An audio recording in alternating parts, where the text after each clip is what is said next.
भूल जाते हैं कि ये घटना उसके साथ घटेगी, हमारे साथ नहीं घटेगी। हमारे साथ ऐसी नहीं घटेगी तो कोई और तरह की घट जाएगी। यानी काल ने तो हमारे को यहाँ से जो उसने समय निर्धारित किया उसी दिन उठा लेना है। एक भक्त बता रहा था कि मेरे मामा के 5 लड़कियां और मेरी मामी भात न्योतन जावा थी, 3 लड़कियों की शादी इकट्ठी। भात न्योत कर वापस आवा थी, रोहतक के बस स्टैंड पर खड़ी थी। अब जिसकी 3 बेटियों की शादी, उसको किस प्रकार की चिंताएं कहाँ से विचार व्यक्त कर सोचती रहती है।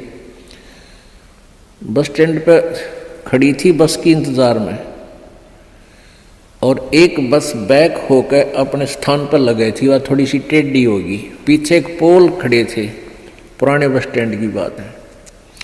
पोल उस खंबे बीच और बस बीच आ गई एकदम। उसने उसको जानने को नहीं, तू कहाँ खड़ी है, गाड़ी आन लग रही है तेरे बैक में आगे। आध घंटे में वही तड़प कर मर गई। अब पुण्यात्माओं कहते हैं, और बात तेरा काम नहीं आवे संतों शरण लाग रे, और केसो व गफलत में बंदे जाग जाग न जागे। इस तन सराय में जीव मुसाफिर करता रहे दिमाग रे। इस तन रूपी शरीर में, तन रूपी सराय में ये प्राणी ना जाने के सोच उठाए रहता है, ध्यान रखता, और तरह की बातों में विचार रखता है। और रात बसेरा कर ले डेरा, तू चले सवेरा त्याग रे। हमारा जो शरीर है, अब इस सराय रूपी शरीर में हम सारी एक रात काटने के लिए विराजमान हैं, और सवेरा उस समय होगा जब आपकी मृत्यु हो जाएगी, फिर सुबह हो जाएगी, फिर चलो चलो होगा यहाँ से।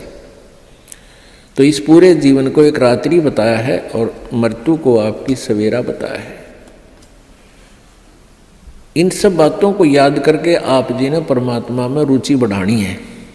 कबीर परमेश्वर जी यही बताने के लिए आए थे, और इस सच्चाई से परिचित होकर ही हम भगवान से डरेंगे और भक्ति करेंगे, बुराइयों से भी बचेंगे।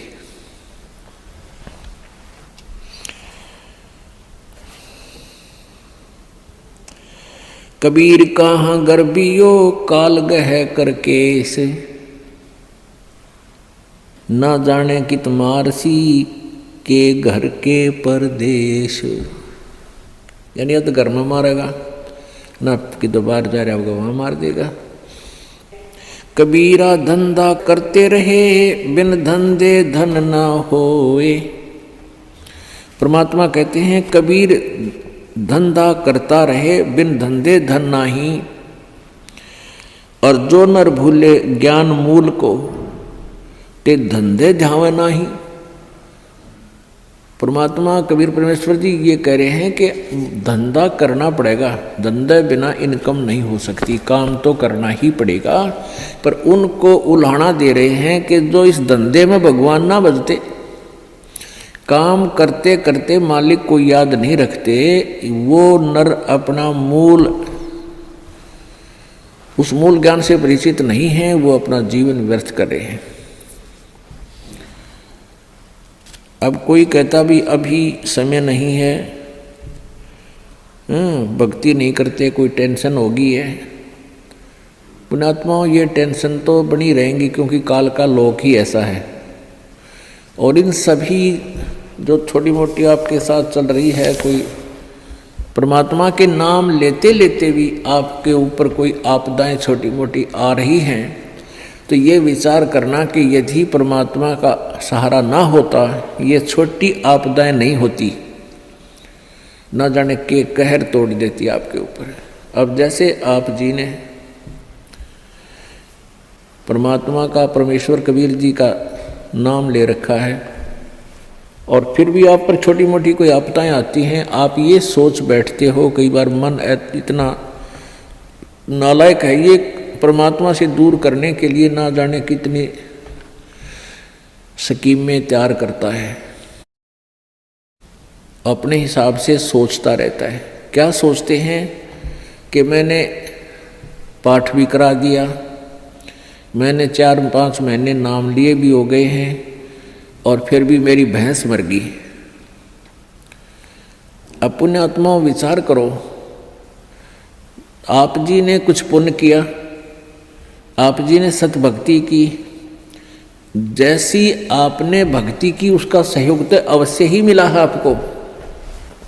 जैसे सर्दी बहुत है और उस सर्दी के अंदर आप जी ने स्वेटर पहन रखी है और स्वेटर पहनने के बाद भी आपके हाथ पैर ठिठुर रहे हैं, आपको सर्दी लग रही है, तो कंबल ओढ़ना चाहिए। तो बुद्धिमान लोग ये नहीं कहा करते कि मैंने स्वेटर पहन रखी फिर भी सर्दी है और स्वेटर निकाल दूं, क्या फायदा स्वेटर का। कई भक्तों के मन में ऐसी दुर्भावनाएं आ जाती हैं कि हमने इतने दिन हो गए भक्ति करते ने, नाम लिए न, और पाठ भी हम करा रहे हैं और फिर भी हमारे ऊपर आपदाएं आ रही हैं। तो पुण्यात्माओं, जैसे आप जी ने अभी स्वेटर पहनी है और स्वेटर ने अपना काम कर रखा है जैसी उसकी सामर्थ्य है, और कोई नो सोचा है कि फायदा हुआ नाम पे मन इतने दिन हो गए भक्ति करते दान करते और इस नाम को त्याग देता हूँ, तो वो मूर्ख है। मूर्ख मीन वो ज्ञानहीन है, इस तत्व ज्ञानहीन है, उसको अभी ये ज्ञान समझ में आया नहीं है। अब जैसे उस स्वेटर का जितना अपना प्रोटेक्शन करने का था वो प्रोटेक्शन उसने कर रखा है, लेकिन सर्दी ज़्यादा है, उसके लिए स्वेटर पहन, वो जर्सी पहन, और जर्सी से भी सर्दी नहीं लग रही है तो उसके ऊपर का कंबल या चादर मोटी ओढ़। ये नहीं कि सर्दी लग रही है तो इस स्वेटर न निकाल दूँ, जर्सी पहन ली, इससे भी सर्दी लग रही है इसको भी फेंक दूँ, तो उससे तो सर्दी आपकी जान ले लेगी। तो ऐसे ही आप जी जितनी भी भक्ति कर रहे हो अभी तक, उसका सहयोग उतना सारा आप जी को अवश्य मिला हुआ है। तो ये सोच लेना चाहिए कि आप जी के कर्मों की यह सर्दी बहुत ज़्यादा है, अत्यधिक है। आप जी भक्ति भी कर रहे हो, नियमित रह रहे हो और दान धर्म भी कर रहे हो, और फिर भी आपके ऊपर आपदाएं हैं, तो आप जी की ये कर्मों की सर्दी बड़ी भयंकर थी। अगर आपने प्रोटेक्शन ना कर रखा होता, परमात्मा की शरण में नहीं होते, तो आपकी जान चली जाती, परिवार में भी बहुत हानि हो जाती। अब तो एक भैंस मरने से ही काम चल गया, भैंस तो और 20 दे भगवान, अगर आपकी भक्ति ठीक रही तो इस प्रकार आप जी ने अपने तत्व ज्ञान को संभाल कर रखना है, इस पर असर करना है, अमल करना है, और इसके आधार से अपने इस भक्ति मार्ग पर लगा रहना है। अब कई भक्त कहते हैं जी हमें, मेरे 3 दिन मंत्र ना जपा, मैंने 4-5 दिन मैंने नाम नहीं जपा। क्यों नहीं जपा? कि टेंशन हो गई थी। अरे भले आदमी टेंशन तो हो जा, खैर टेंशन भी हो जाए, लेकिन भगवान की भक्ति भी अपना करता रहे, दुखी सुखी हो गए। मंगल प्रवचन। अधिक जानकारी के लिए विजिट कीजिए हमारी वेबसाइट www.jagatgururampalji.org। संत रामपाल जी महाराज जी के शुभ आशीर्वाद से पूरे विश्व भर में 500 से भी ज्यादा नाम दीक्षा केंद्र हैं, जिन पर संत रामपाल जी महाराज जी द्वारा ऑनलाइन निशुल्क नाम दीक्षा दी जा रही है। अपने नजदीकी नाम दीक्षा केंद्र का पता करने के लिए संपर्क करें 8222880541।